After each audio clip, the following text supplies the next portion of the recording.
అందరికీ నమస్కారం అండి. Welcome to my channel organic matter. ముందుగా వినాయక చవితి రాబోతుంది కదా.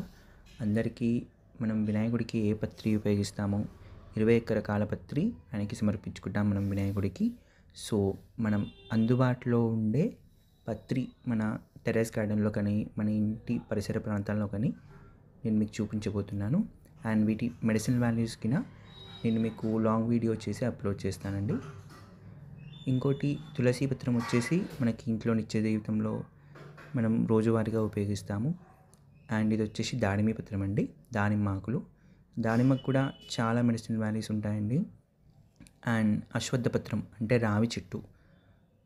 ఈ మొక్కలు అన్నీ ఏవైతే మనం పత్రి వినాయకుడికి సమర్పిస్తామో 21 అవన్నీ చాలా ఔషధ గుణాలు కలిగి ఉంటాయి. అది మీకు డీటెయిల్గా ఒక లాంగ్ వీడియో చేసి ఎక్స్ప్లెయిన్ చేస్తాను. అవి మన నిత్య జీవితంలో కూడా చాలా ఉపయోగపడతాయి. ఈ వీడియో కనుక మీకు నచ్చినట్లయితే లైక్ చేయండి, షేర్ చేయండి, సబ్స్క్రైబ్ చేయండి. ప్లీజ్ మీ ఫ్రెండ్స్కి ఫార్వర్డ్ చేయండి.